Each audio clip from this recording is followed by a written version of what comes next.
Long ago, during the Chosun dynasty, people were starving. Children cried in the streets. Families lost their homes because they couldn't pay taxes. Farmers worked until their hands bled, while corrupt officials filled their warehouses with rice, gold, and expensive treasures. The poor suffered. The rich celebrated. And somewhere in the middle of that cruel world, a legend was born. His name was Iljime. People said he appeared only at night, a shadow in black clothes, a thief who robbed corrupt officials and returned stolen wealth to the people. And wherever he went, he always left behind a single red plum blossom. But before he became Iljime, he was just a little boy named Igyam. His father, Li Wanho, was known as one of the few honest officials in the kingdom. He spoke for the poor and refused to bow to corruption. That was exactly why powerful men wanted him gone. One day, Li Wanho was falsely accused of treason. Overnight, his family lost everything. Their home was destroyed, their name ruined, and young Kyum disappeared into the chaos. The frightened child wandered the marketplace alone, starving and exhausted, until he finally collapsed. That's when a rough old thief named Sodal found him. Sodal looked dangerous, smelled like cheap liquor, and complained about everything. But deep down, he had a warm heart. "Kid," he grumbled, tossing him a rice ball, "if you're gonna die, at least eat first." From that day on, Gyum grew up under Sodal's care. The marketplace became his home. He watched poor people get beaten for unpaid taxes. He saw hungry mothers sell their belongings just to survive another day. He learned very quickly that this world was unfair. And Sodal taught him how to survive in it, how to move without making a sound, how to climb walls, how to pick locks, how to fool people by acting like a fool yourself. But Sodal always repeated one rule: a real thief never steals from hungry people. Years passed. The little boy became a young man known around town as Youngie. During the day, he acted like a useless troublemaker. He drank too much, got into fights, and wandered the streets like he had no future at all. People laughed at him. "Look at that idiot. He'll never become anything." But that was exactly what Youngie wanted them to think. Because once the sun went down, he became someone else entirely. A black mask, silent footsteps, a shadow running across rooftops. Iljime.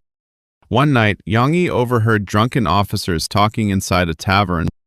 "The old treason records are being moved from the government archive tomorrow. 20 years later, and they still hide that case. Shut up before somebody hears you." Something about those words hit him hard. Treason. That word had haunted him his entire life, though he never understood why. The next night, he snuck into the government archive wearing his black mask. Dust filled the dark room as he searched through old documents. Then suddenly, his hand froze. A red seal, one familiar name, Li Wanho. His heartbeat stopped. Memories exploded inside his mind like lightning. Flames, screaming, a voice calling out to him, "My son must survive." His hands trembled as he opened the document. Li Wanho executed for treason. But beneath it, written in smaller letters, was another sentence: "Evidence missing." Youngie stared at the words in silence. No evidence? Then his father had been innocent all along. Before he could think any further, bang! The archive doors flew open. "Intruder!" Soldiers stormed inside with torches. Youngie grabbed the document and leapt through the window. Arrows flew past him as he sprinted across rooftops under the pouring rain. Tiles shattered beneath his feet while soldiers chased him through the night.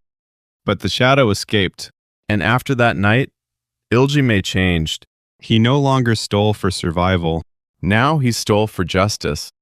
Corrupt officials began waking up to empty treasure rooms. Hidden rice stores vanished overnight and somehow appeared in starving villages by morning. People whispered his name everywhere, Iljime. While the people starved outside, the governor held a lavish secret banquet. Inside the government building, officials laughed loudly while showing off land deeds they had stolen from farmers. This one lost 3 rice fields, and this family lost their house yesterday. Everyone laughed. Then suddenly, a voice echoed from above. Looks like stealing from hungry people makes you very happy. The officials looked up in shock. There he was, Iljime, standing in the shadows above them. Soldiers rushed forward, but Iljime dropped from the ceiling using a rope and snatched the box of land deeds before anyone could stop him. The banquet instantly turned into chaos. Tables flipped. Wine spilled everywhere. Soldiers crashed into each other trying to catch him. And then came the moment people would talk about for years. Iljime ran outside and began throwing documents into the crowd. Kim Mansyuk, here's the deed to your farm back. Mrs. Han, your house belongs to you again. The villagers grabbed the papers with trembling hands, crying in disbelief. The corrupt officials turned pale, because without those fake contracts, they could no longer steal the people's land. Finally, Iljime gathered only the forged documents in the middle of the courtyard and set them on fire. The flames rose high into the night sky. Iljime smiled behind his mask. You've eaten enough from the people. Tonight, enjoy the taste of ashes. By sunrise, everyone in the city was talking about Iljime. Then, one moonlit night, beneath the falling plum blossoms, Iljime met Unche for the very first time. Unche had wandered into the garden alone that night, unable to sleep. The city was quiet. Only the sound of wind moving through the plum trees could be heard. Then, suddenly, a shadow landed softly on the stone wall above her. Unche froze. Black clothes, a black mask, sharp eyes watching from the darkness. It was Iljime. For a brief moment, neither of them spoke. The moonlight slipped through the falling plum blossoms, dancing across his mask. Unche should have screamed. She should have called the guards. But strangely, she didn't feel afraid. Instead, she looked at him with quiet curiosity. You're the man everyone talks about, She whispered. Iljime tilted his head slightly. And what do they say about me? Unche smiled faintly. They say you steal from cruel men. A soft wind passed between them. And what do you think? He asked. She looked directly into his eyes. I think lonely people usually hide their faces. For the first time in years, Iljime had no answer. That single sentence pierced deeper than any sword ever could.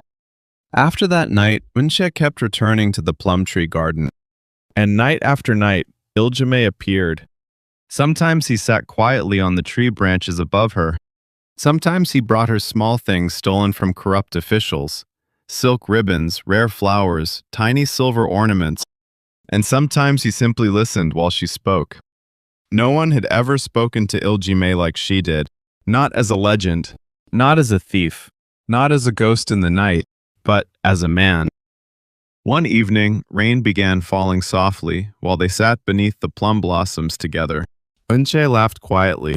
You know, She said, you're not as frightening as people think. Iljime leaned against the tree trunk. That's disappointing. She smiled. You look more tired than frightening. Iljime laughed softly beneath the mask. It may have been the first honest laugh of his life.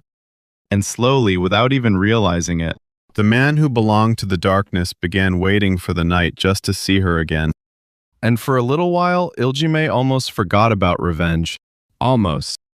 One rainy night, Unche arrived at the plum blossom tree carrying a small lantern in her hands. But something about her face looked different, sad, quiet.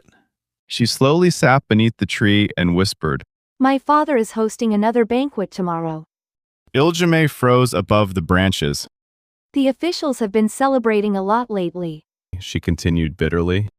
even while people starve outside the city walls. The wind moved softly through the blossoms. Then Unche spoke the name that made Iljime's blood run cold. Jotesik. Silence. For the first time, Iljime could not breathe. Jotesik. The man responsible for destroying his family. The man who helped frame his innocent father. And Unche was his daughter. That night, Iljime disappeared without saying a single word. For many nights after that, the plum blossom tree remained empty. Unche waited alone beneath the moonlight, wondering if she would ever see him again. But Iljime was drowning in pain. Every time he closed his eyes, he saw two faces, his father and Unche. Revenge demanded one thing. His heart wanted another. But in the end, the truth could no longer stay hidden. Iljime broke into Jote-sik's private estate one final time. Deep inside a hidden chamber, he uncovered secret ledgers containing years of corruption, stolen taxes, illegal executions, and proof that Lee Won-ho had been framed. This time, Iljime did not hide the truth. By sunrise, copies of the documents covered the entire city. People gathered in the streets reading the evidence with trembling hands. The city erupted with rage. Jote-sik must pay. He destroyed innocent lives. Even the royal court could no longer protect him. Jote-sik was dragged away in chains before the people he once ruled through fear. And when everything was finally over, Iljime returned to the plum blossom tree one last time. Unche was already waiting there. Her eyes were filled with tears. You knew. She whispered. You knew who my father was this whole time. Iljime said nothing. The moonlight flickered softly across his black mask. I wanted to hate you, he admitted quietly, but I couldn't. Unche's tears finally fell. Then don't leave. For a moment, the world became completely silent. Only the falling plum blossoms moved between them. Slowly, Iljime stepped closer. Then, gently, he lifted his mask just enough for her to see his face. For the very first and last time, and beneath the moonlight, they kissed, softly, painfully, like two people already saying goodbye. When the moment ended, Iljime rested his forehead against hers and whispered, If I stay, the darkness will follow you too. Before Unche could answer, he lowered the mask once more. Then suddenly, whoosh, the black shadow leapt into the night sky and disappeared beyond the rooftops. Unche ran forward, but he was already gone. Only a single red plum blossom remained where he once stood.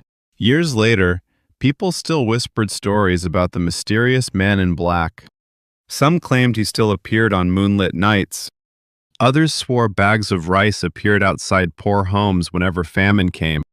And beside them, there was always a single red plum blossom. Like and stay with us. Enjoyed it? See you in the next story. Thank you for watching. More stories are coming soon. Don't miss the next scene.